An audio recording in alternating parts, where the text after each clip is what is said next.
chapters in MEC 746 Aviation, Economy and Finance. That we're going to look into the strategy, economic, and operating performance. So this is a wrap up. So to conclude, to summarize the content of this subject or this course, that we're going to revisit again into the like similar to the chapter 1, that what is the calibration of the operating performance of the airlines that have been implemented or that be used to measure the profit and loss of the airlines, and then how that profit and loss, the strategy that has been taken by the airlines in order to obtain to retain their profit, and then or to retain in the to sustain in the business. Yeah, so there are many strategies that has been implemented, mostly that they look into the creating value proposition where um, they want to attract the customer or the passengers through the business strategy, which providing value proposition or value innovation to their respective customer. So if you look previously from the revenue management, where the perspective of revenue management was taken either through the capacity base, that determining of the revenue, which is based from the airfare.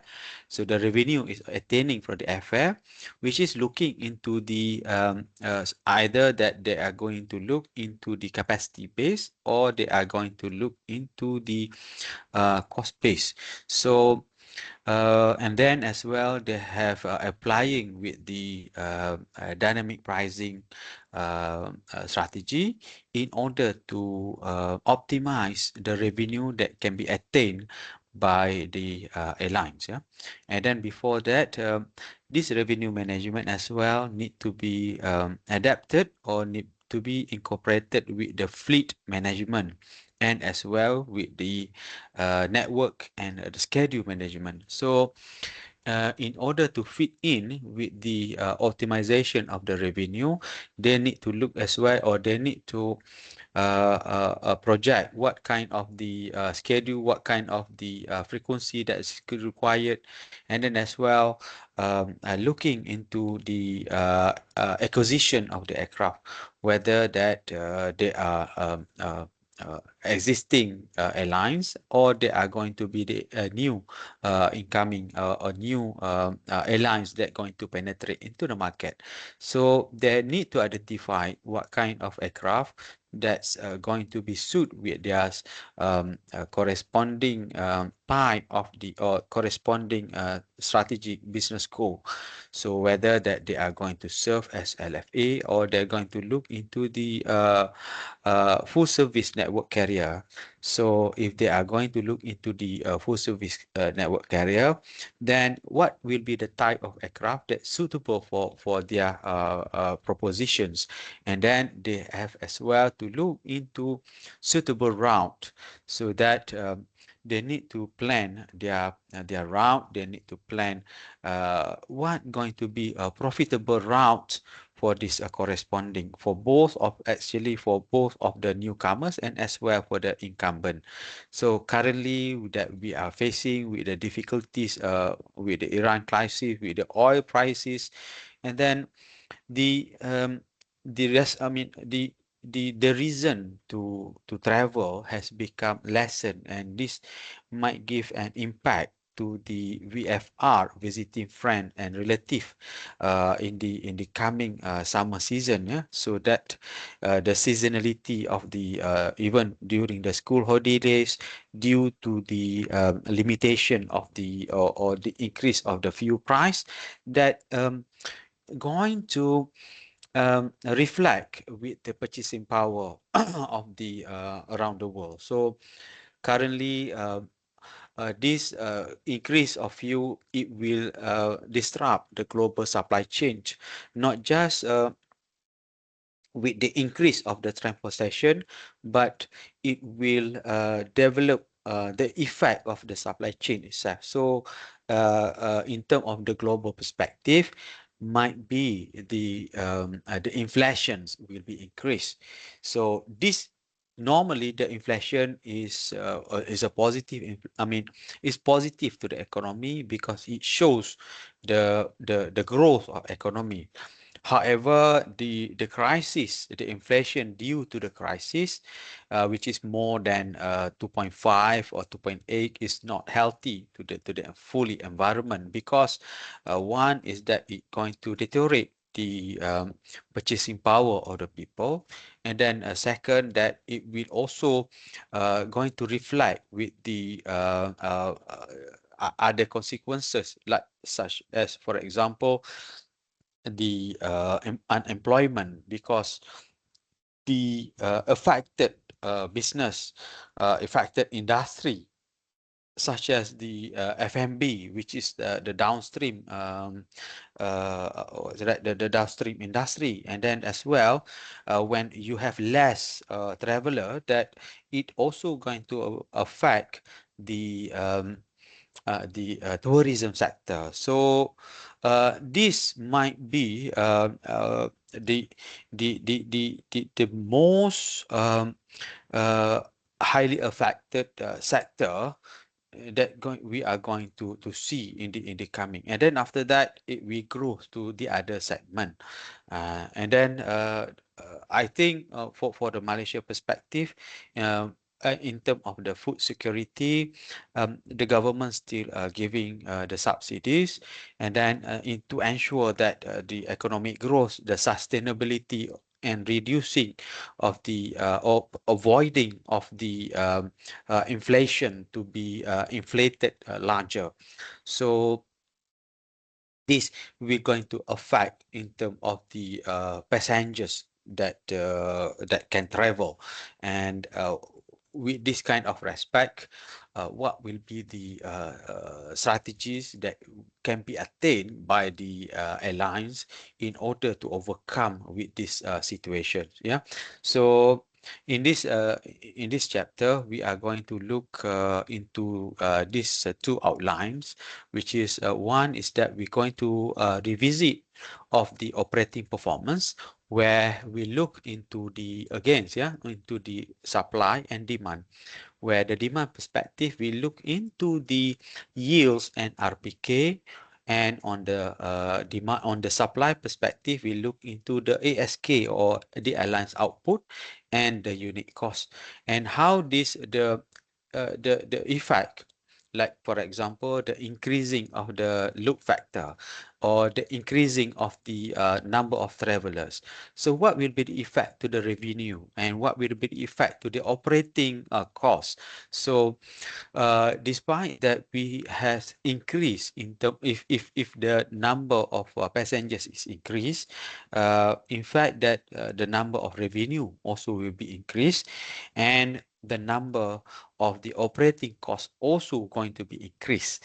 As you can see from the previous reported, previous report by Ayata in the first chapter that I have presented to you, it can be seen that the average load factor is about 70 something. But the year-to-year earning growth or yields has been quite stagnant, which is about 3.9% or 3.8% only.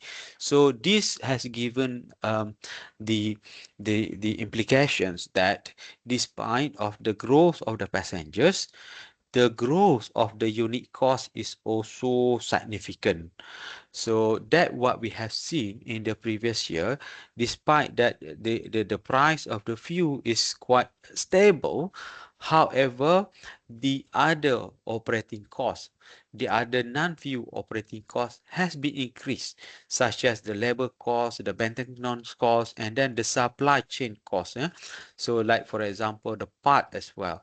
And plus with the maintenance cost that they have to burden due to the replacement of the old aircraft, that has reduced the profit, that has reduced the profit margin for the airlines, so that their operating performance has been increased despite of the increment of the passengers. So next, we are going to look into the unit cost, unit revenue, yield and load factor, which is all the equation that are relevant to this operating performance.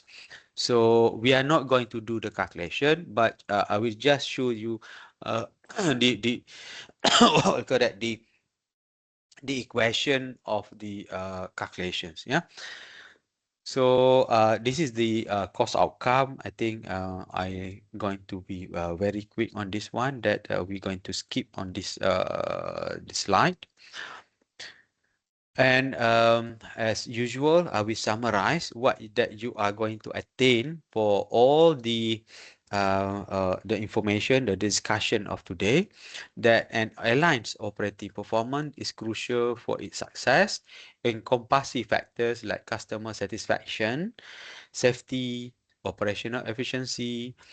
So this is the main, because the drivers is coming from the revenue, which is based from the sale of the airfare.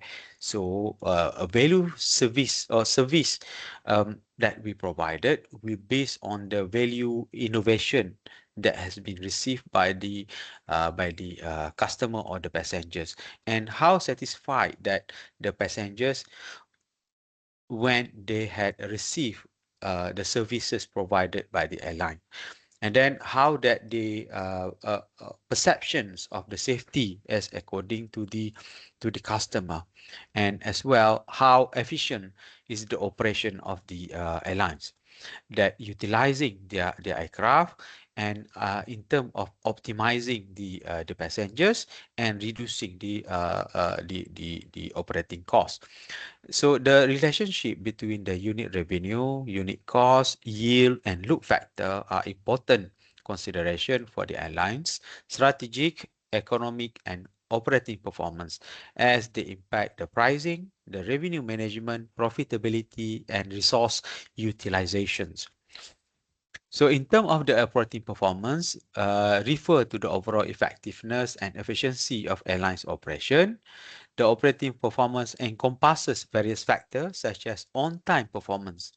So because this is also going to reflect, yeah, the customer perceptions, the flight cancellation, baggage handling, customer satisfaction, and safety records.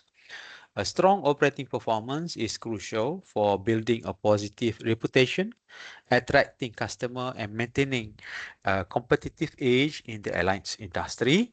Like, for example, that we have seen, yeah, customer satisfaction and customer attraction here. It's like what has been provided, or we seen in the competition between the Singapore Airlines and the Malaysia Airlines. Despite that, the the the the airfare that provided by the Singapore Airlines is a little bit higher, but the growth, I mean the profit that received, I mean attained by the customer attraction is more in the favor of the Singapore Airlines instead of the Malaysia Airlines. So what is the main reason that give the advantage of the Singapore Airlines? So some things that the Malaysia Airlines staff, or even for the Malaysia transportation industry, has to look upon. So what kind of strategy that can be applied so that we can attract more customer to spoil their customer, and then to attract this SIA customer to use or to travel with the Malaysia Airlines. So, and as well to make our airlines to be more competitive.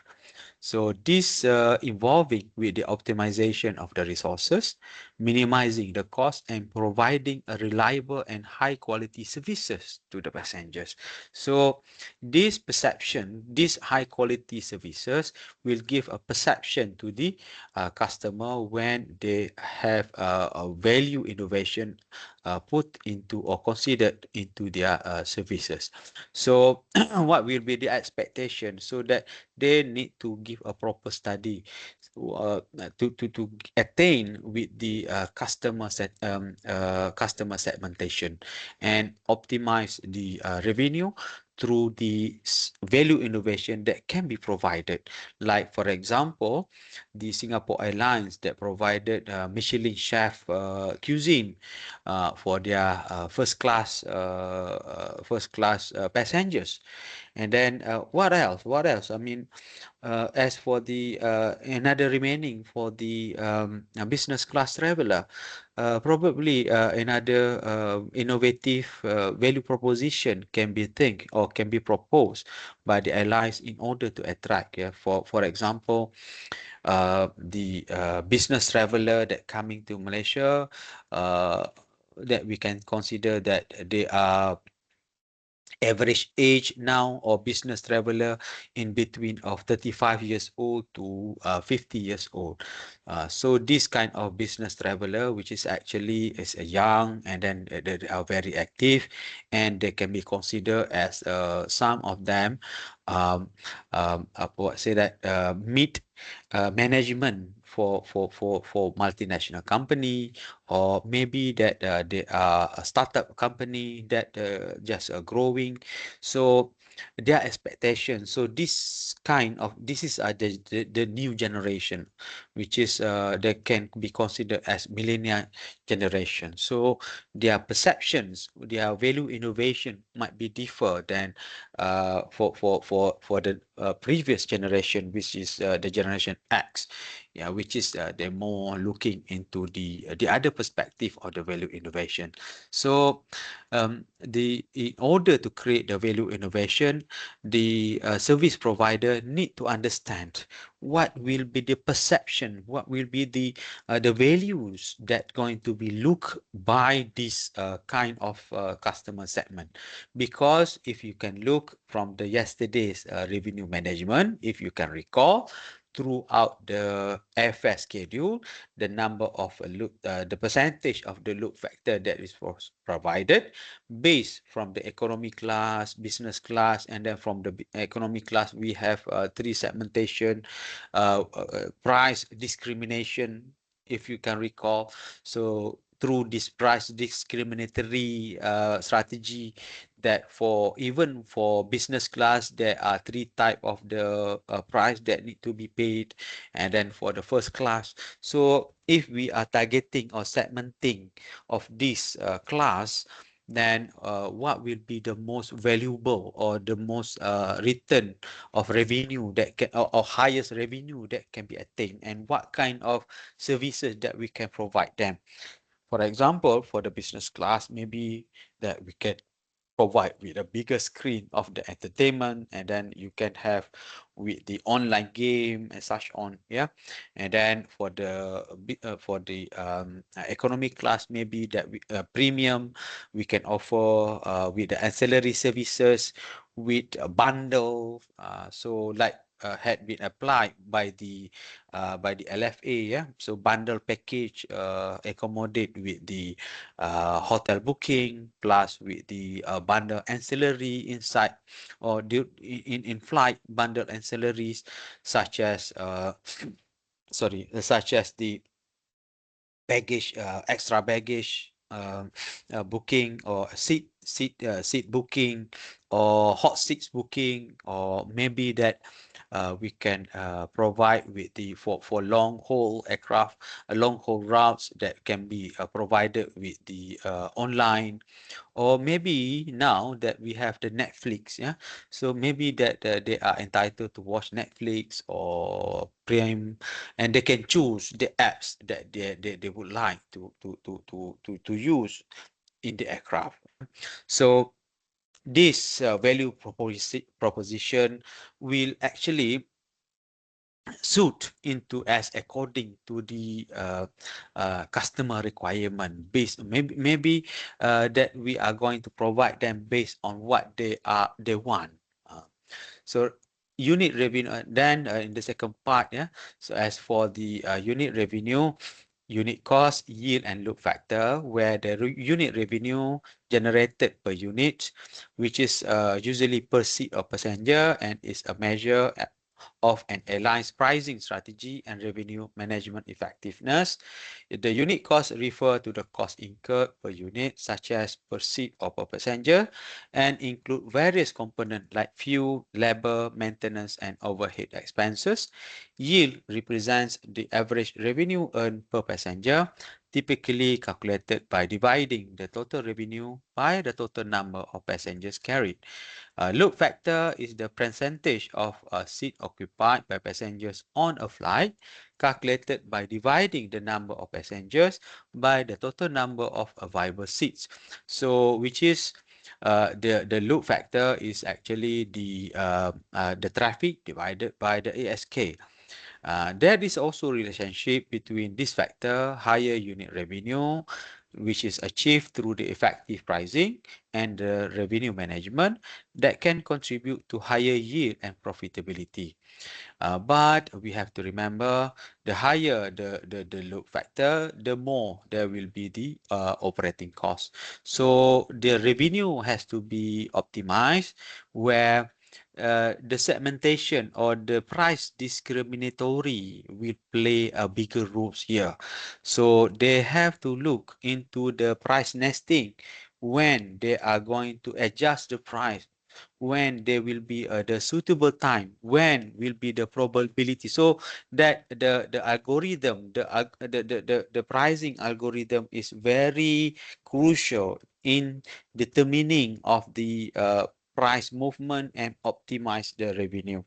So the controlling of the cost through efficient operation and cost management strategies can can improve an airline's financial performance, and the load factor indicates the utilization of the available capacity and can impact both revenue and unit cost.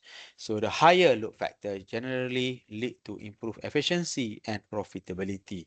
But we also can do studies, yeah, how that the reduction of the the increasing of the load factor uh, currently is also had affected to the year-on-year profit, which is due to the increasing of the operating cost. So, what will be the most suitable aspect or the most suitable strategy in order to cater with this problem? So maybe we can look the differentiations of the market. First, that we can differentiate for the market, Euro market, and then US market, China market, South Africa, Middle East, South Asia, and then Southeast Asia, Far East Asia, and such on. And because this kind of market, they have the other perspective of the unit of the fuel cost. Like for example, in Europe, the fuel cost is high. In Middle East, the fuel cost is lower. But how about their other operating costs, such as the labor cost? Because you know the labor cost, the cost of living in Dubai is not is higher than I think the cost of living in New York or even in London itself. Yeah, so the cost of rental, for example, in Dubai, as you compare with the London. Um, yeah, so I think it's slightly higher than London.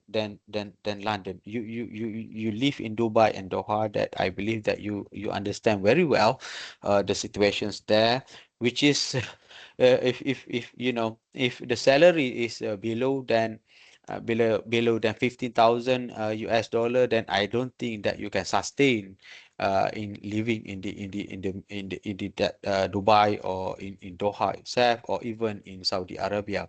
So as you compare, if you look if you live in London, so for example, you will have decent life for 5,000 pound as compared with with the cost of living in London as compared with Dubai. Yeah, so yeah, so that is what my opinion. But if you have your own opinion that you live in the Middle East, and that you know that the situations there, the cost of living there, so despite that the few cost is lower, but the other things, the cost of living for the rental, for the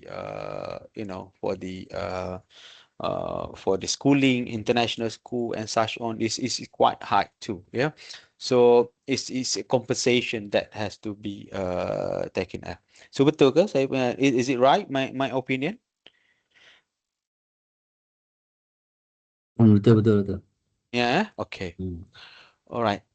So operating performance, in terms of the operating performance, okay. So this is the value innovation that been provided, where which is actually the operating performance of how that we are going to look on the supply side and the demand side. Yeah, on the supply side, that we have the supply, which is on the output, and the unit cost, which is the output that we see the output for ASK, yeah, ASK, available seats kilometers, that is provided by the airlines. And on the bottom side, we see for the demand side that we see the traffic and yields. Yeah. So on the supply side, we see the ASK or the airlines output and the unit cost, which is uh, the capacity. Yeah. So the capacity that can be supplied by the airlines. And in the middle, how that this capacity and the demand, which is the capacity, which is we look into the revenue, we look into the availability of the fleet, we look into the existing network and the schedule. So this we derive the operating performance, whether that they are going to give a positive or negative, whether that they are going to increase the profit and reducing the unit cost. Yeah, so on the perspective of the unit cost or supply side, we try to eliminate, especially on the unit cost, or we try to reduce the cost consumptions. For example, increasing of the productivity. So, what do you mean by what does it mean by increasing the productivity? So, for example, um, the productivity is driven by the revenue divided by the one thing is that it can be the number of the labor, and then as well the number of the high heavy machines. So it can also be considered as the airline or fleets. Yeah. So in perspective of the labor, so the productivity that can be produced divided by the labor. So that will give um, the indicator whether the size that they have, or they are going to look in term of the money, in term of the labor cost that is provided, which is the summation of the total salaries. Yeah. So this is giving a big factor to the revenue, because the higher the salary, the higher will be the unit cost. And then I believe that there is one topic that I have put, which is the increasing of the the non-fuel cost. Yeah, so this is affecting on the productivity. So most of the company, they are trying to reduce of this labor cost.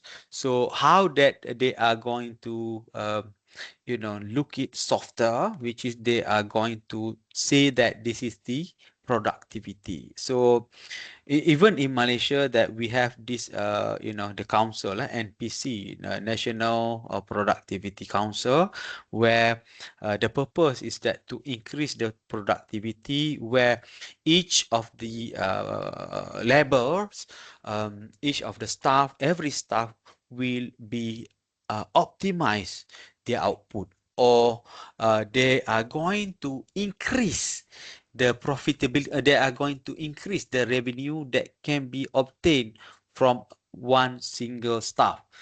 And then for particular non-effective staff, they are going to do, like the scheme that can offer, like for example, MSS, VSS, and such on. Yeah. So you're going to see this kind of, exercise every 10 years. Yeah. So once you see that the cycle when the engineers, the technicians, the technical people, mostly this is happen because, and then the highest paid, like for example, the managers and beyond, so that they're going to see the profitability, I mean, the revenue that can be generated because of the salary has been increased rapidly for this kind of person. Then what we're going to happen is that the cost per year is very high. So if we project this person for another 5 years, we are going to spend for this segment is about 10 million, for example. In fact, that with the total revenue that can be expected from this exercise with this person, um, it's almost similar. So what will be the best option? So one of that, they are going to offer with the VSS. So when we project that for, for in terms of the 5 years, as compared that the compensation, let's say that 5 months, 6 month compensation, or a 1 year compensation that has been given, or 8 months at minimum compensation, or 1 year. So the compensation that has been or going to be spent by the company is when you compare with another cycle for 10-year cycle, when they can attain or they can obtain a new blood which has the salary like half, or like 1/3 of this person. Yeah. And then they will they will offset the cost lower.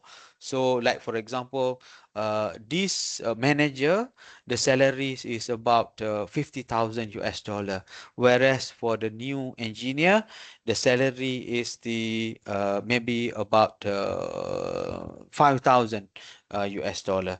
And then young managers, the salary is about 20,000. So the gap difference, or maybe about 30,000. So if you times, because this manager is already at the ceiling, and then in order to go for him to go for the other segment, is maybe difficult. So if this person is still in the deadline, then there will be no movement. So that the best is to offer this kind of person with the VSS or MSS. Yeah. So MSF, which is a men's retrenchment, which is when a crisis, normally due to the economic conditions. But a normal one, normally they will going to offer with the VSS.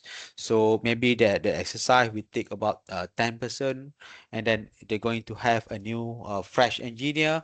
They're going to come with 5% we go, and another 10 engineers will coming, and then or another five young managers or assistant manager that has maybe half of the salary will filling the position, starting with slightly higher salary. So another 5 years, so this another batch will become as ceiling, and then what kind of the exercise we keep repeating and repeating.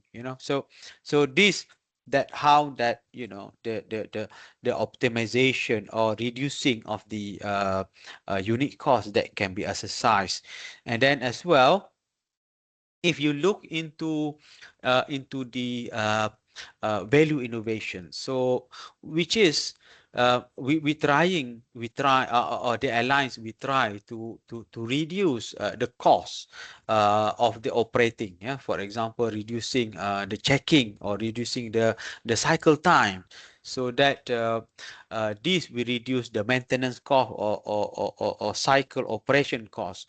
And then as well, it will raise the value and create the values for the passengers perspective. So the passengers feel that the aircraft rotation, I mean the turnaround time is faster, and they don't feel much, I mean they not experience further delays.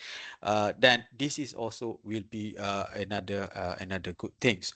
And then in terms of the another value proposition or value innovation that can be provided, which is we look into the segmentation, where for certain kind of the passengers, business passengers, that they uh, book very late, but they don't care to pay with a higher price, and they don't want to use with the baggage, but they are supplying with the baggage. Yeah, so maybe they can, choose not to have the baggage, and then this baggage can be sell to the required passengers, maybe in the economy class, or maybe in the first class, or maybe with the respective class it has.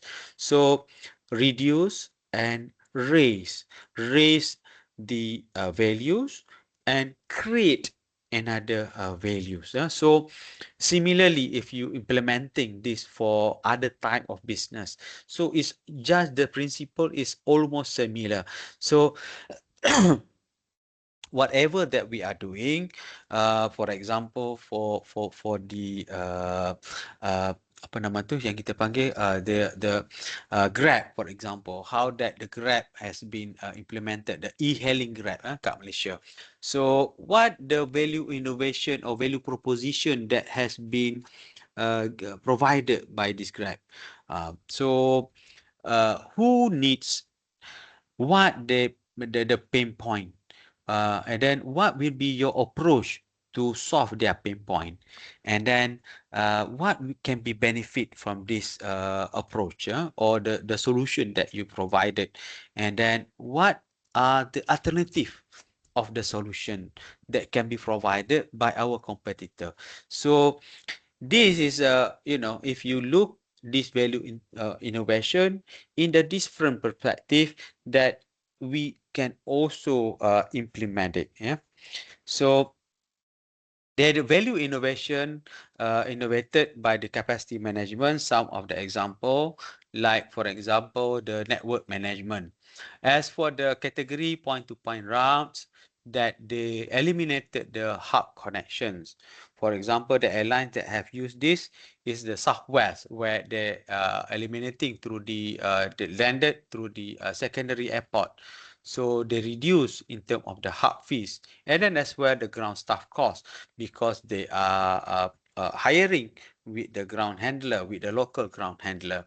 And then the value creation that they have created, which is a faster connection with the lower fare. So the outcome is that they had increased about 40% of more flight per day.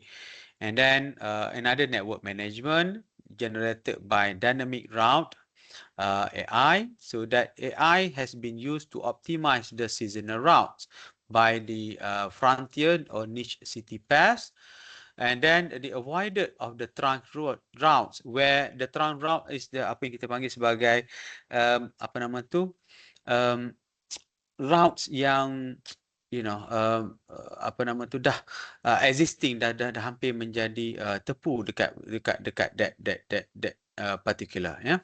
So with that condition, they have created more than 85% load factor, and they had increased higher margin on the untapped market. So that instead of go into the red ocean routes, where considered as trunk route, that they discover or they go for the routes that is much better, or the untapped route, yeah. Tetapi they use with the secondary. And then another one is that they use with the slot arbitrage, where the strategy acquisition of peak time slots, So this is implemented by the JetBlue, where they use the JFK, John F. Kennedy, Chicago. So JFK bukan, bukan. JFK kat mana ya? JFK lupa saya dekat US tu. Chicago tu dia gunakan apa nama? Chicago tu dia gunakan tak silap saja nama yang fight dengan Al Capone tu tak, if I'm not mistaken. And then reduce bidding wars, and then premium pricing power, and then they gain a market control at the constrained airports. And then in terms of the fleet management, used with a single aircraft type where standardized fleet seat for A330, A320, which is implemented by the AirAsia with the high density configurations. So they reduce the training, the maintenance, and as well fuel consumptions reduction. So they get 24% more seat per flight, and they can generate the lowest cost available seat kilometers in the region. So the unit cost dia sangat rendah. Cost available seat kilometers. And then the ultra long haul, like for example, the non-stop A350 for the 1000 ultra long haul routes, like being implemented or being served by the Qantas, that stop over cost has been reduced, and then the so that the layovers of the crew, and then they increase the business class demand, and then they monopolize the Sydney JFK route. Then convertible cabin. So which is convertible cabin, which is they can have a flexible floor space. Yeah. So from this fleet management, they implemented a flexible floor space using modular setting where they can quickly change the layout, which used with the Airbus transpose concept. So the aircraft downtime has been reduced, and they can tailor with the cabin per demand. So the future that they can reduce about 30% of the higher asset utilization. But for this one, I'm not sure which airlines that has been used. So this is still a proposal by the Airbus, but I'm not sure what airlines. Ya, so nanti boleh check balik lah siapa yang dah gunakan this transpose Airbus concept ni. Ya. And another one is the revenue management, where they offer with the bare fare pricing that unbundle services plus with the pay or of the per use services for their ancillary, like for example Spirit with air ancillary focuses, then eliminate the free baggage, and as well the yang ni dah konsepnya dah lama lah ya. So they had increased 50% of the ancillary revenue, and then they get the highest profit per passenger in United States. Offer premium economy, where it's live flat seat at economy plus prices. So for example, Sky Couch or through the Air New Zealand, they offer no business class cabin, but the no business class cabin cost, ya, tapi cost tu sebenarnya is almost sama dengan business class cabin, ya. So it has increased 20% yield premium. Then they captured corporate budget traveler. So which is that it doesn't look like a business, tapi dia in between. So with the lower services, just with the more leg room, like what are being offered currently for the premium economy. Yeah, so location of that, and then they allocate which slightly more. And then if you can compare that, actually the business class is just, is about 20 or 30% higher than the economy, and slightly lower of the business class. So dynamic overbooking, AI-powered no-show prediction were used by the Delta Airlines to have a real-time adjustment they had reduced the denied boarding compensation, where they had increased the 99% of the seat utilization and able to optimal balance of the capacity and the revenue. So that's some of the example through the value innovation that have been created in order to optimize the operating performance. So in improving the operating performance, it is necessary to boost revenue by selling more output or earning more from each sale, and to reduce costs by lowering the input expenditures, raising the productivity, and better matching supply to demand. So retaining focus on the customer expectation relative to the value being offered to them. So they are going to look into how that they can feel the customer expectation. So what are the make the customer return to use the service. So demand arises in origin and destination market, whilst supply of output is generated on individual flight legs, which may simultaneously provide seats or cargo space for multiple or behind and beyond the market. So managers make decisions based on profitability or contribution analysis by product, customer type, flight number, hub, country, and or region, through the distribution channel and through the operating platform. So the operating profit will gain, okay, when the cost drivers rising. If the cost drivers is rising, and then the revenue drivers is decreasing.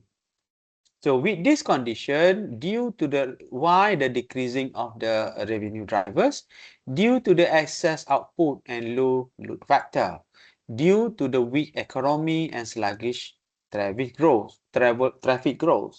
why the revenue drivers down? Due to the pursuit of the market share, due to the soft yields, and as well intensifying of the price competition, where the competition has become as the red ocean because the airlines focus on the trunk routes, and the cost driver has been increased.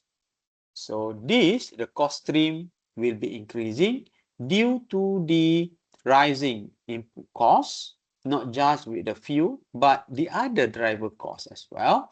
The falling of the resources productivity. So like I mentioned to you before, yeah, the falling of the productivity because of the higher commitment that the airlines need to pay for the salary, for example, so that they increasing. Yeah, like for example, one managers that they pay 50,000. So you imagine that they have about 20 managers. So that's already per month commitment, 20 times 50. So that's already about 1 million of cost. But in fact, if they hire a new managers, that costs only 30,000. So they can reduce about 40% of the total cost. And then they can hire in order to cover for the productivity, they will hire new engineers. So that new engineers, maybe the cost is about maybe about 5,000, something like that, or 10, or maybe but anyway, it is lower. So that the exercise objective is to increase the productivity. So what will be the other options for the airlines other than that? Yeah. So or in order to keep the competitiveness of the operating cost, to increase the competitive cost, then what will be the other strategy that can be implemented? Yeah.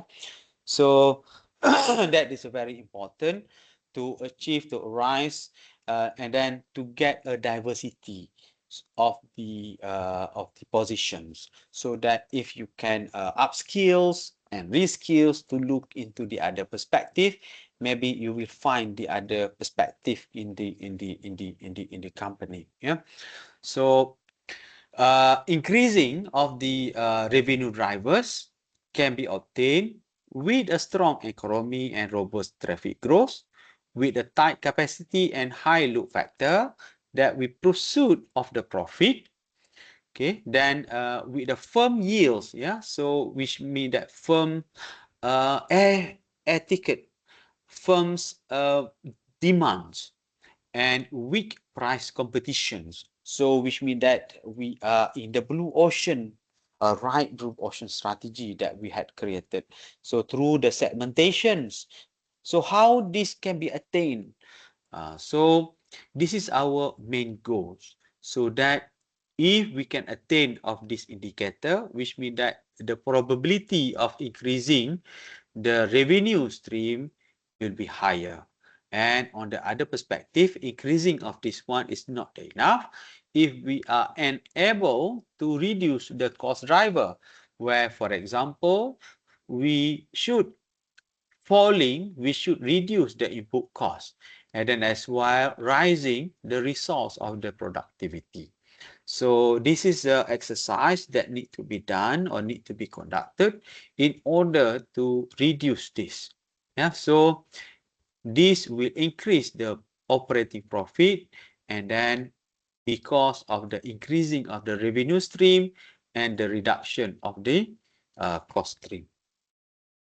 So this is an example of the calculation. For example, the operating revenue, which is equal to the traffic times yield, which is the traffic revenue plus with the ancillary revenue. So that is a operating, that's a known as the operating revenue. And then the operating cost is the output times with the unit cost. So this is what has been considered as CASK, cost available seat kilometers.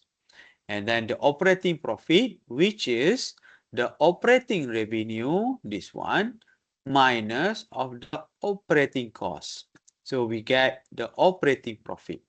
Then the operating margin is the ratio of the operating profit, this one, divided by operating revenue. Then the unit revenue is the operating revenue divided by the output. The unit cost is the operating cost divided by the output.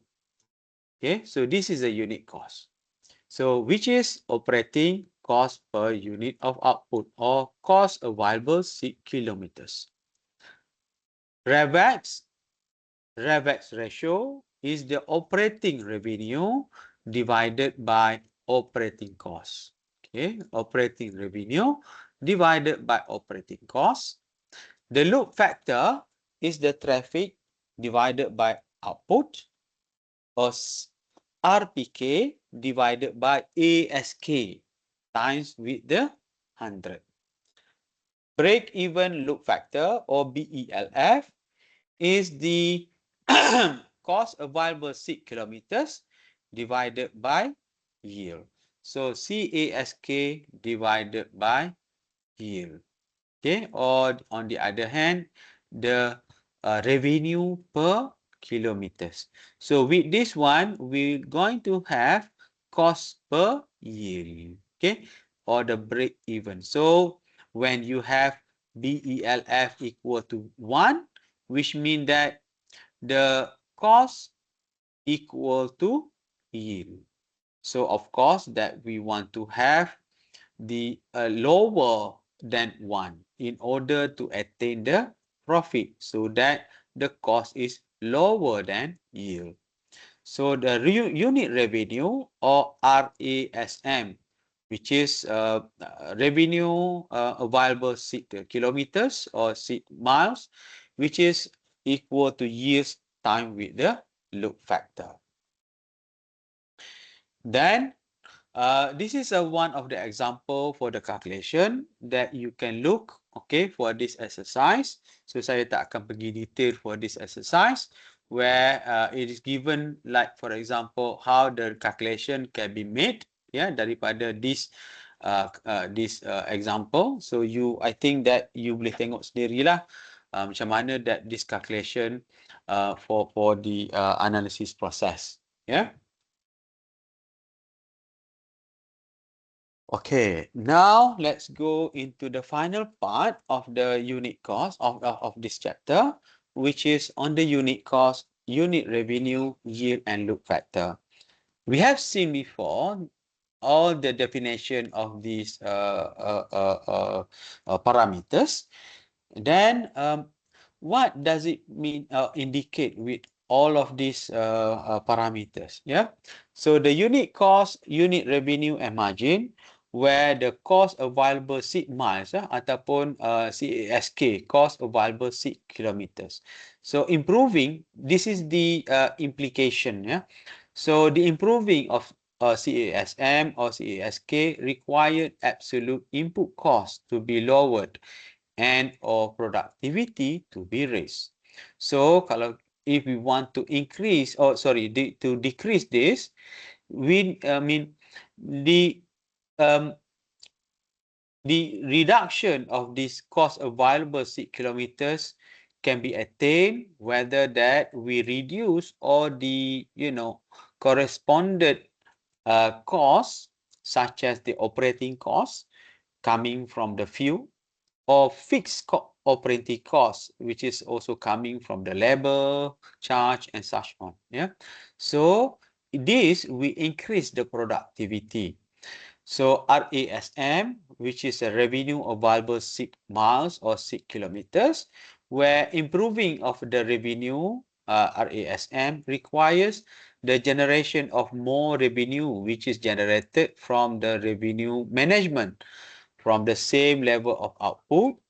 Okay, the amount with the same of the airline's output, and they focus on the segmentation or the same revenue from a reduced level of output ataupun they re-exercise the the schedule, and as well they redo on the route uh, uh, uh, network planning, network management and schedule management.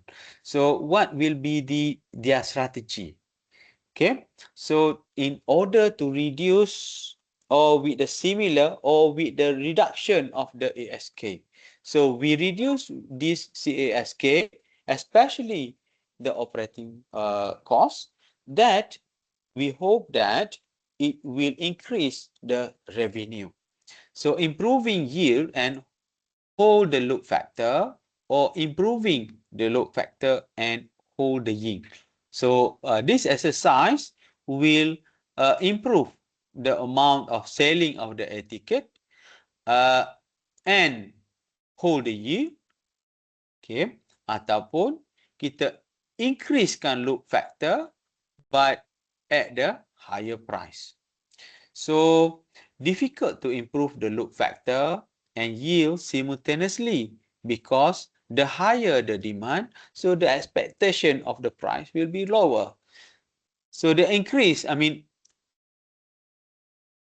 but the the the the supply, so the higher the supply, the lower will be the price, and then the quantity, the price that can be sell, and then the higher the demand, the higher will be the price, and then the willingness of to pay will be reduced. So it is going to be a contradict conditions. So whether that we are going to increase the load factor, it is also will increase the traffic cost. So such as the performance. So when the load factor has increased, to 95%, 100%, for example, almost full the aircraft. Of course, the aircraft will fly with the maximum takeoff weight. So, which means that more fuel need to be burned. So, how that we are going to optimize the revenue if the aircraft burn more fuel? And of course, this is through the segmentation of the pricing that we apply the price discriminatory. So we give identify when will be the cut off for the base fare, when will be the cut off for the for the another segment of the ticket, yeah, and then focus on the last minute booking to charge the highest. And if still there are certain,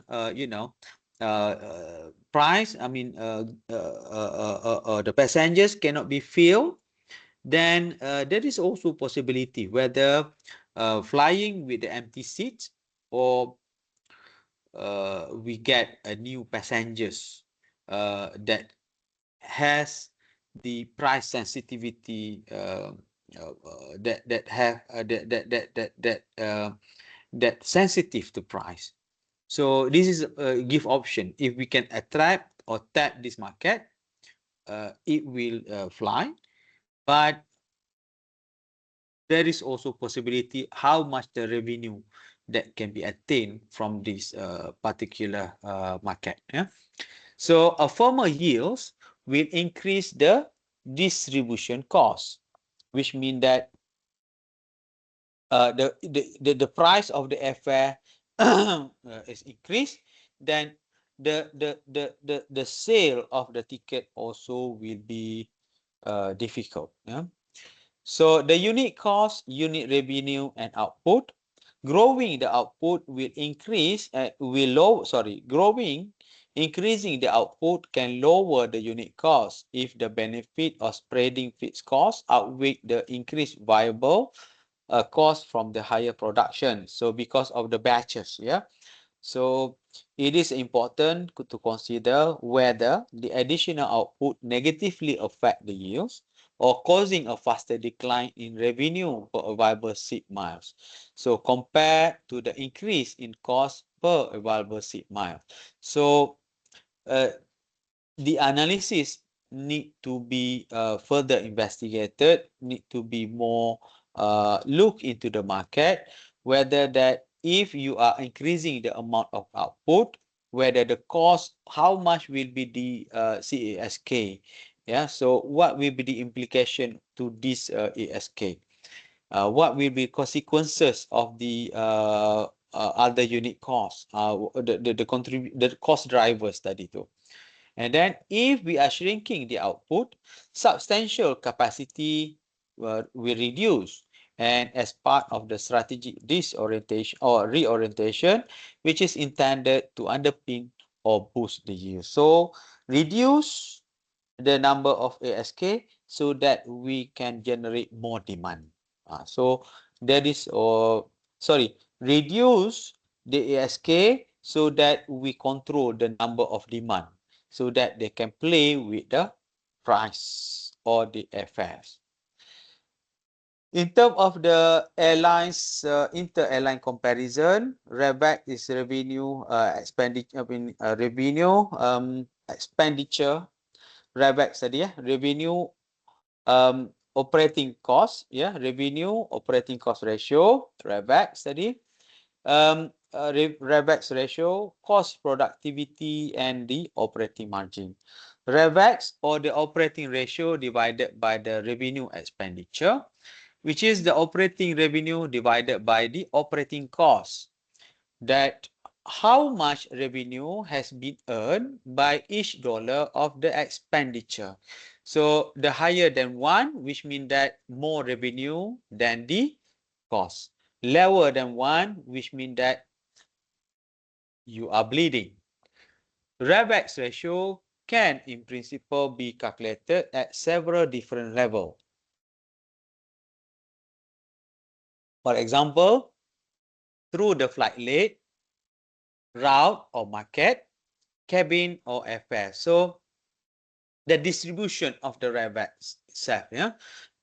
So dia boleh bahagikan daripada overall earning of the airlines operation, and then it can be subdivided as according to the flight leg, route, market, for example, domestic or short haul or long haul market, according to the cabin as well, and as well to the type of fares. And the operating margin, which is the operating profit, tadi ada apa? The revenue tolak dengan tolak dengan cost, and then operating profit adalah operating revenue of profit bahagi operating margin adalah operating profit dibahagi dengan operating revenue. So the most important macro level performance metric, such as for this one, okay, so this is being considered as the EBITDA, earning before tax. Saya lupa dah, EBITDA. So earning before tax, apa nama dia, amortization and something. Saya lupa dia, nama penuh dia. Yeah, this one. Earning before, interest, tax, depreciation, amortization, and rental. Okay, which is expressed as the percentage of the operating revenue. So this is what it mean by EBITDA. So selalunya because this textbook dia menggunakan EBITDA sebagai dia punya apa nama tu accounting dia.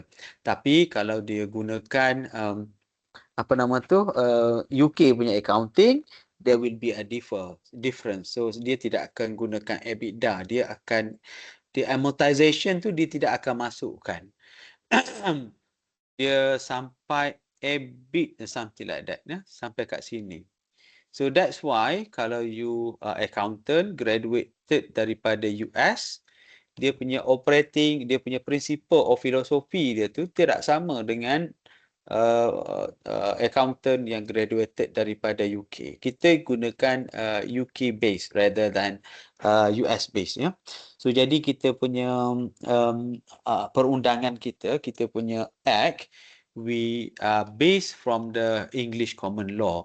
So jadi banyak yang kita punya reporting, which is especially for the financial reporting, we base to the we link to the UK's punya perspective.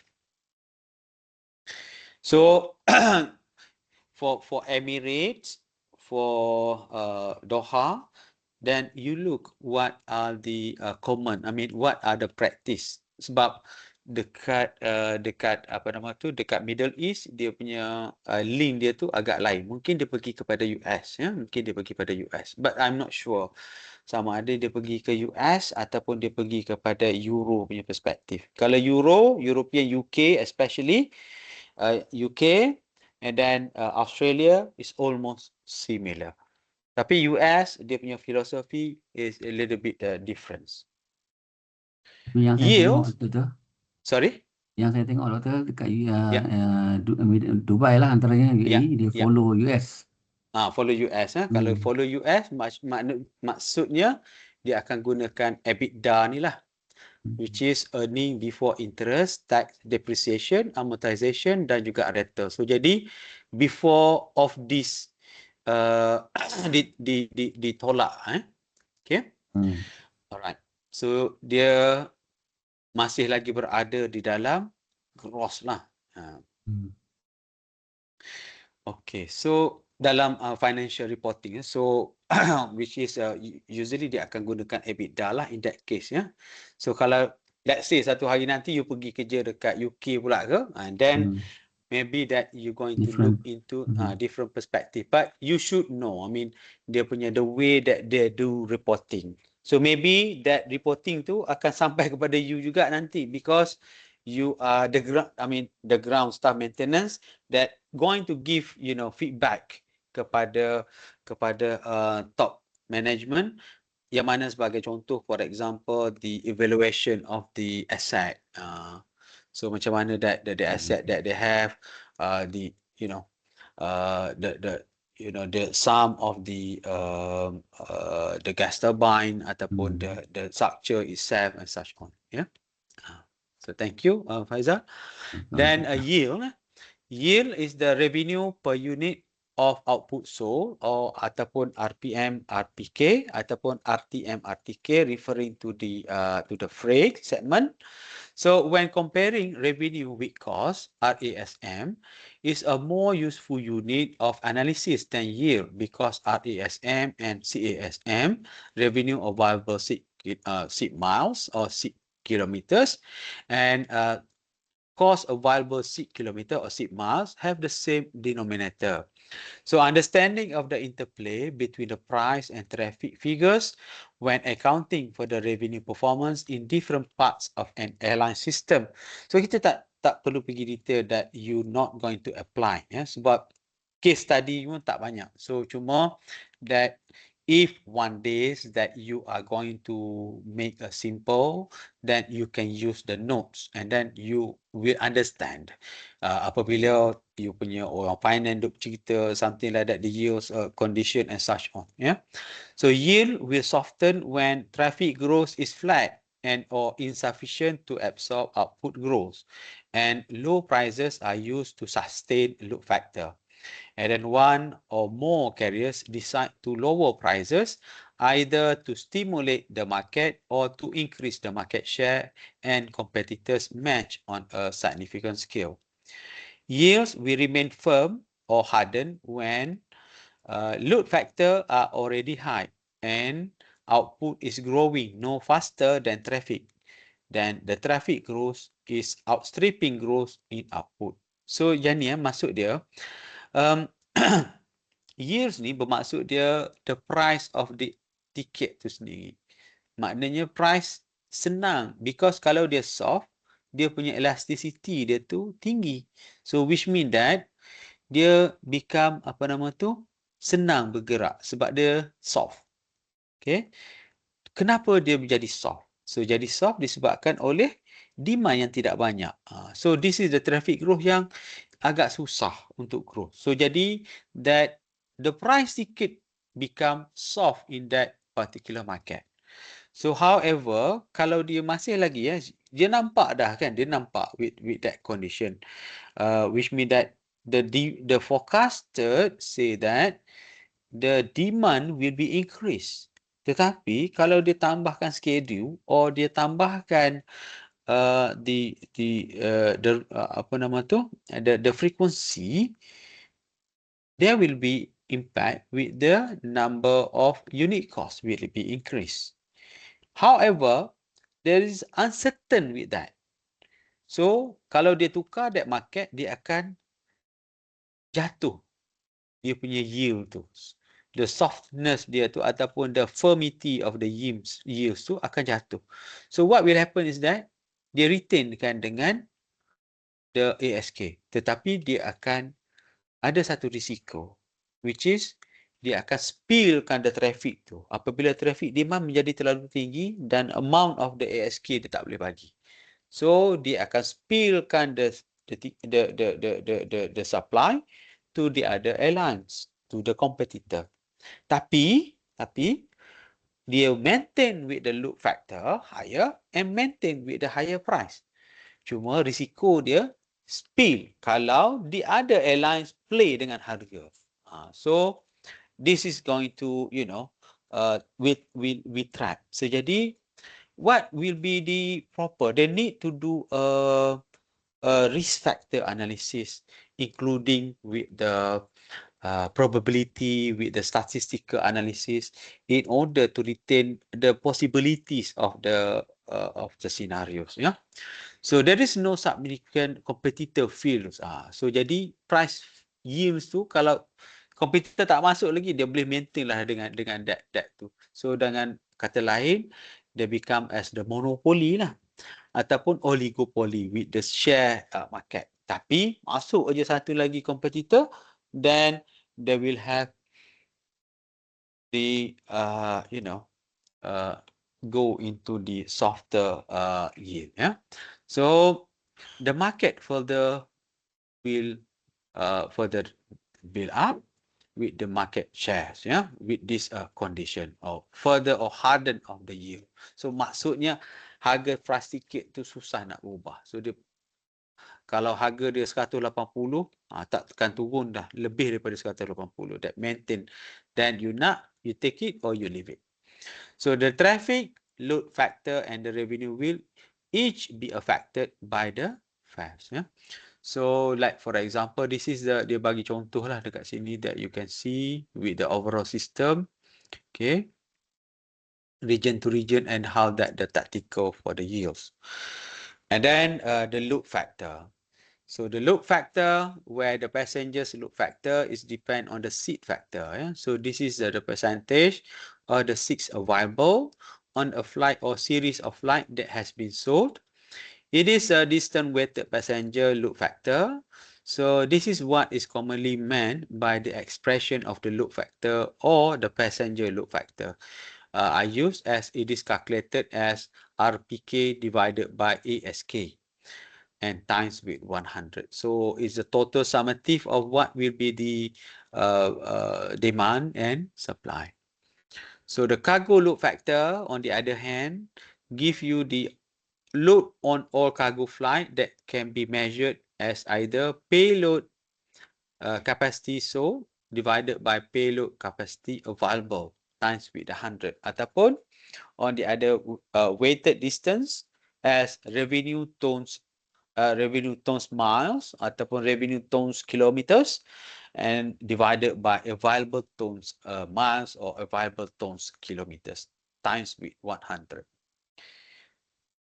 The overall weight load factor, where it is a calculated account for both passenger and cargo by assuming a standard weight for passengers and their baggage, often around 100 to 105 kilogram and combining it with the cargo tonnage. So this is a estimation bagi setiap apa nama tu passengers and dia punya cargo. Changes ya, combine of that ya.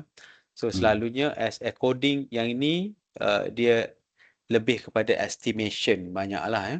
Ataupun dia weight dia weight sebelum keluar dahululah.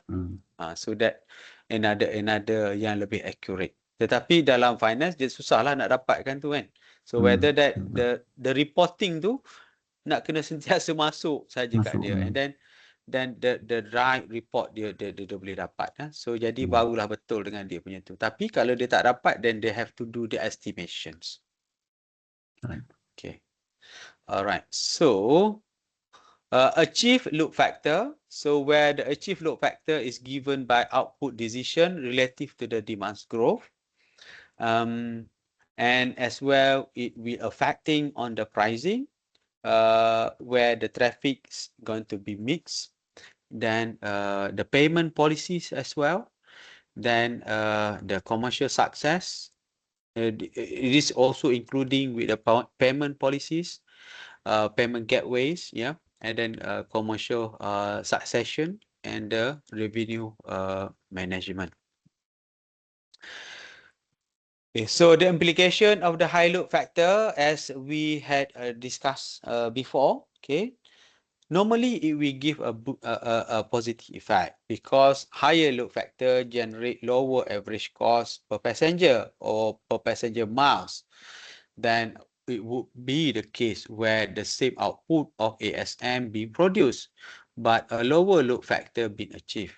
So, however, that is also negative effect where a high load factor can imply unacceptable level of spill and accordingly foregone revenue. So, because of, bila dia dah capai dengan 80, 90, okay, jadi the available seat yang ada untuk last minute booking, the price will be higher. So jadi there is a possibility that spill to the other competitor. So dia tak capai lah dengan harga tu. Unless otherwise competitor pun harga dia sama. Tapi we have to remember that we cannot do the price setup kan, jadi cartel macam tu kan. So this will be apa nama tu, will be bounded by the law, yang mana if we have a price setting, then you going to caught by the anti competition law. So at the operational level, high load factor can lead to a slower turnaround because dia nak kena tunggu lama lah dia punya apa nama tu, passengers boarding and turun balik and such on. But they also will implement with the better system lah, macam mana nak mempercepatkan the movement of the passengers tu. Okay. So break-even load factor, which is a break-even load factor, is the factor that which cost and revenues are equal. So dia dapat satu lah. So the ratio itu adalah satu, where the net cost, including the non-operating items such as the debt interest and the total revenue, and the operating and non-operating. So the total operating cost and operating revenue, and the direct operating cost and operating revenue. So BELF, break-even load factor, BELF, will identify what will be the corresponding load factor that will generate BELF equal sama dengan 1. Ya, yang mana total operating cost divided by the available seat miles ataupun seat kilometers divided by the operating revenue bahagi dengan revenue passengers miles. So it needs to be and then times with the 100. So which is kalau dia nilai lebih tinggi daripada 1, dan kalau nilai dia bahagi which equal to 1, which mean that it has producing break even. Tetapi kalau nilai dia kurang daripada 1, then it has a profit margin. Tapi kalau dia lebih daripada 1, which mean that, ataupun lebih daripada 100, which mean that it is a bleeding. So break-even load factor can be calculated for a network as a whole or for individual flight leg. So jadi kalau they are going to do the audit, dia kena tengok BLFF for each particular route. So that yang mana that route yang bleeding, so they can put, yang hampir-hampir, so they can put a benchmark lah actually. So yang mana yang kalau break even BEF ni kurang, let's say that dia punya benchmarking tu adalah bila kita ambil dengan government punya tax apa semua tu, then let's say that we need to have about 75%. Okay. So kalau naik more than 75%, then in term of the total profit, you tak boleh nak bagi apa nama tu dividend kepada kepada investor. So investor punya break even, dia kata dia nak 5% per year, for example. So that, jadi apabila tolak apa semua tu, calculate balik, government perlu bayar tax per year dia lebih kurang about 10 or 15%, and then plus lagi dengan apa nama tu sum of the amortization, depreciation and such on. So the margin that should be adalah lebih kurang 25%. So jadi kalau dia operated that 0.75 ataupun 75%, that can be considered sebagai profitable for the company. Kalau tak, lingkup. Ya, kalau tak, dia akan bleeding. So jadi when they assessing, dia kena tengok satu-satu, then which part of component of flight leg that has identification, yang mana dalam green, yang mana dalam blue, yang green, yang yellow, and then yang mana can be put as red. So yang mungkin yang red tu atas daripada 80, and then it can be considered untuk ditutup lah. So relationship between yield, unit cost, BELF and load factor.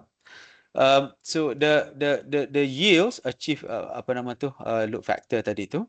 So yields, which is strategic and marketing positioning, where if yields rises while unit cost remain unchanged, the BEV will be false. So which means that this is going to be improved. So bagus lah, which means that this is what we are required. Yeah? So BEV tu nak kena turun kurang daripada 0.75 or something, ada benchmark yang diperlukan as according to dia punya financial rules set by that company. So if the yield falls whilst unit cost remain unchanged, BEV will rise. Especially kepada syarikat-syarikat yang berhad ni lah, kerana dia akan oblige kepada apa ni, kalau sebagai contoh kepada Malaysia ni, dia ada investor dia ada apa ni, shareholder, so that they have to, dia akan ada rules punya company's rules, ya, macam mana that pembahagian semua and such on. So according to its financial report lah. So the higher the yield on, if the yield falls while unit cost remain unchanged, BEVs will rise. Ataupun yield menurun tetapi cost sama. So jadi dia akan naik. So bila naik dia akan menyebabkan deteriorate ataupun loss. So the higher the yield on a route or network, the lower will be the BEV at any given unit cost level. So unit cost is a function of an absolute input cost and productivity. If unit cost rises whilst yield remains unchanged, the BEV will rise. So which means that this is not good. If unit cost falls while yields remain unchanged, BEV will fall. So improve. So dengan kata lain, ya, this is how that they control the productivity, another medium, another tools to control the productivity. I mean, to control the BEV, which is through the productivity. So the lower the unit cost of operating around a network, the lower will be a carrier BEV at any given level of yields. So if the unit cost rises, yield must be improved if BEV is not rise. Then achieve a load factor, which is that provided with the break-even load factor, which is compensation, I mean the balancing, where a moderate achieved load factor might be acceptable if BEV is sufficiently low. If high ALF or achieved load factor will not necessarily be enough to ensure acceptable operating. So inilah yang kadang-kadang kalau kita tengok, ya, macam kita tengok Asia sebelum ni, load factor dia about 75 ataupun 80. Tetapi Ryanair load factor dia 85%. Tetapi dia punya profit margin untuk Ryanair is smaller compare with the AirAsia. So kenapa? Because of dia punya unit cost dia lebih rendah. So jadi achieve load factor dia sebenarnya lebih rendah as compare with the Ryanair. So if ALF rises while yield and unit cost remain constant, then operating performance will be improved. Okay, so yeah. So I think that's all for today, and then we will go for the summary. So where that we have two segmentation. Yang pertama, kita dah tengok sebelum ni in term of the reviewing of the operating performance, that in order to attract or increase the operating performance, the revenue has to be increased. And how that the increment of the revenue, we need to increase the customer by increase the revenue stream. Then how that we can possibly increase the revenue stream, which is actually through offering of the right value innovation for the customer, and at the same time reducing the unit cost. So there are certain criteria as well, what can be reduced and what can be increased from the operating revenue. So, and the next part, in the second part of the chapter, we have correlate the unit cost, and as well we have looking into the unit revenue, yield, and finally the achieved load factor. So, and as well with the BLF, so break-even load factor. And then if the BLF is lower than a certain number than 1.0, then this is a desirable. but BLF is equal to 1, which means that the cost is equal to the revenue, and which is not desirable. And then more if the BLF is higher than 1, which is shouldn't be or should be avoided by the airlines operating performance criteria. So I think that's all. Okay, so before we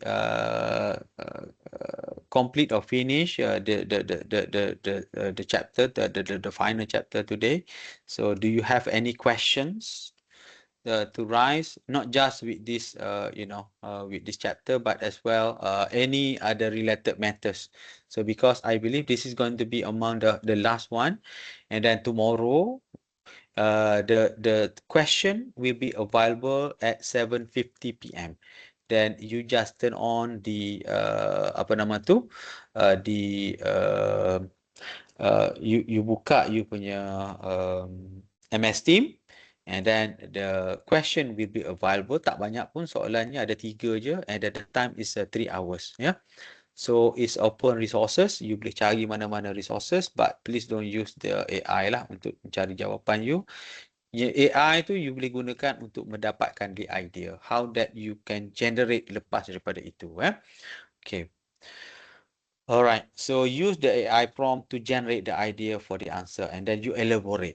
So you elaborate, use the other tools, cari lagi, cari the ideas dengan the other tools. Try to go that lagi dengan information, kalau boleh dapat buku for your references, which is much better lah. Okay. So buku daripada Encik, doktor punya boleh pakai kan dia bilang? Boleh ambil. Saya bagi tahu kat situ claim open resource. Open resource. Except for the AI. AI boleh digunakan but untuk references. Okay. It's open resources. So sebab sekarang ni kan you kerja pun resources itu buka kan. You bukan kita bukan nak test you punya apa nama tu? You punya kadar mengingat kan. Kita nak test you punya how that you can articulate the knowledge tu, then you can apply to the real situation, ataupun you can connect with your working environment. Okay. Right, boleh. So kita bukannya nak test to the student SRP or SPM or PMR kan. Okay, alright. Ada soalan lagi?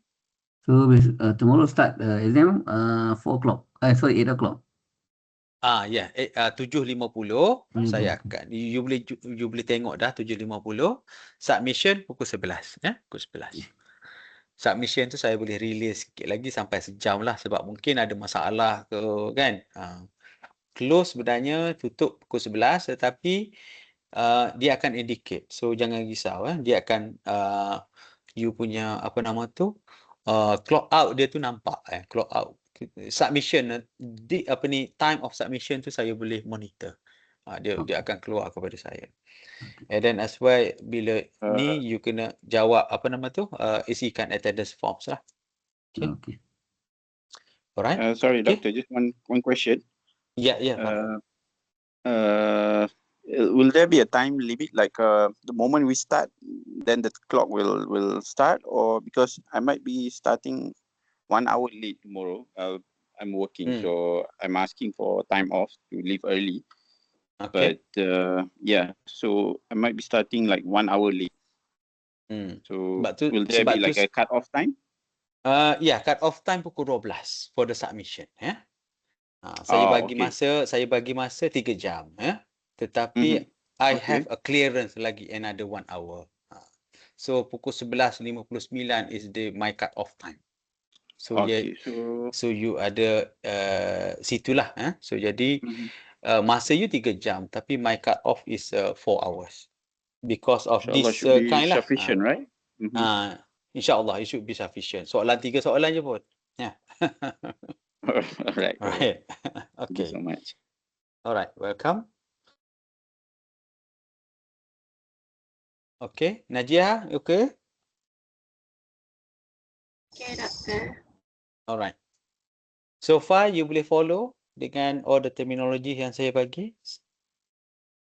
Yes, yes. Boleh, alright. Okay, so Doctor? this is a, yeah, Sorry, Asnawi. Doctor. Okay, just want to go through the course outline. Yang okay, tomorrow is the test one, and then Okay. we will not have any class during this weekend, and then on Yep. the 25th we will have another test, Doctor. Yes, betul. Before Test before two. the test, is there any like revision or something? Tak ada. Oh, Tak tak ada. ada. You Okay. boleh review dengan saya punya, apa nama tu? Dengan saya punya videos yang ada lah. You boleh fast forward and such on. Kan? Alright. And then for the test tomorrow is only for the chapter 1 and 2 lah, Doctor. Yes, chapter 1 and chapter 2. Okay. Alright. Thank you. Okay, welcome. Alright, This one will be session 11, right, Doctor? yes, How about test session two, Doctor? 11. Test 2, section We 12 cover lah. all Session, topic or what? test 2 we cover daripada remaining lah. Chapter berapa ya? Or 3 onward yeah. lah. 3 to 3 sampai 9 onwards. lah. Ya, 3 sampai 9. 9. Yeah. So but basically subjek ni dia intercorrelated. Kalau you tengok secara order comprehensively kan. So sebenarnya intercorrelated. Macam yang kita discuss today, it is also related dengan the first chapter. Sebab Doktor dia so- macam ada repeating juga kan. Yield, traffic, this kind. Yeah. Dia cuma we discuss in the different perspective for that particular. Sebagai contoh that we look into the revenue management. Revenue management pun dia akan berkait dengan the fleet management. Dia akan berkait juga dengan yield. Dia akan berkait juga dengan unit cost because they all interrelated di antara satu sama lain. Test 1, Okay. how many question will it be, Doctor? Test 1 3 soalan je. Test 2 also sama. Test tu saya tak draft je. Nanti saya Oh. I will let you know. Saya Okay, tak draft. Jadi historically saya bagi dalam lebih kurang 4 ataupun 5 lah, let's say. Ataupun we going to combine. Don't worry ya. Because dia interrelated di antara satu sama lain ya.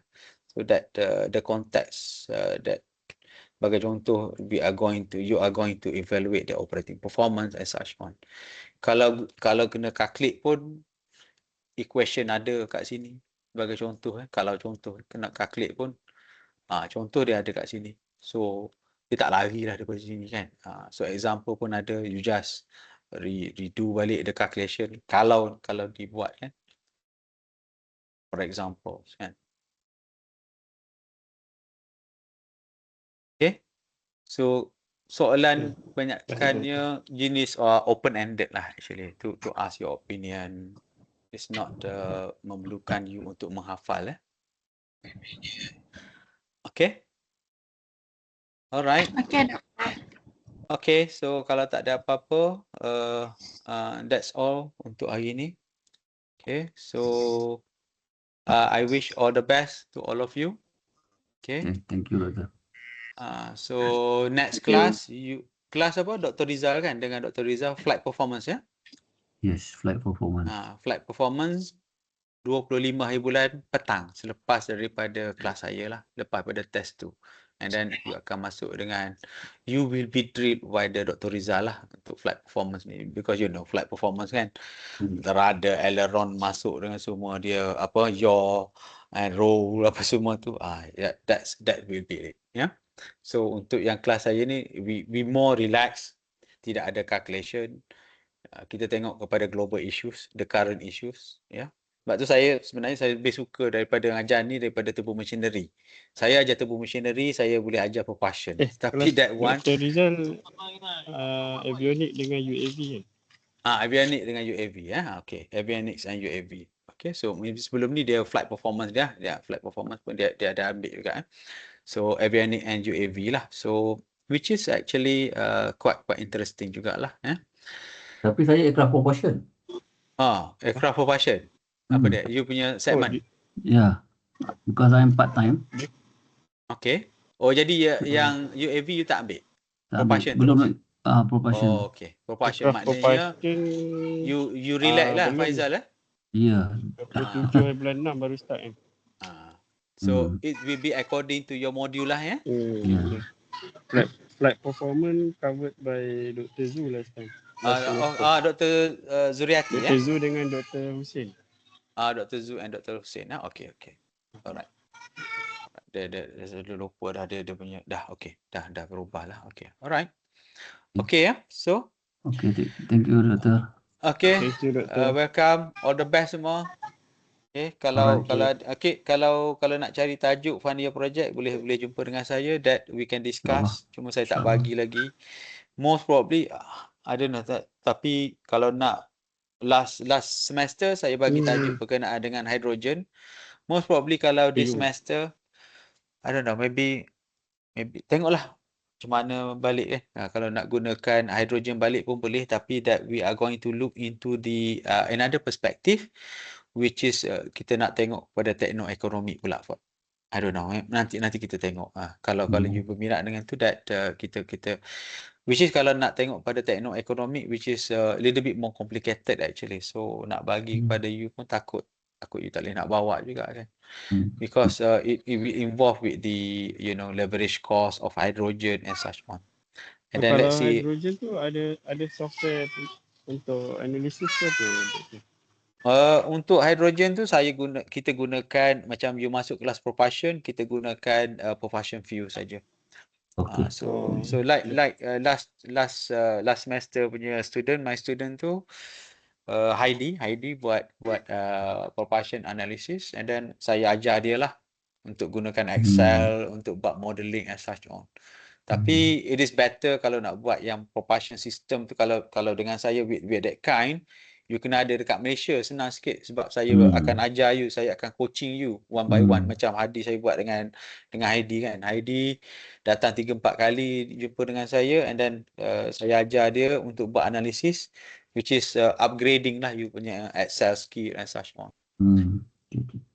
So it's not just the matter of you attaining or obtaining the project tu, tetapi juga you going to increase your skills yang lain-lain lah. Yes.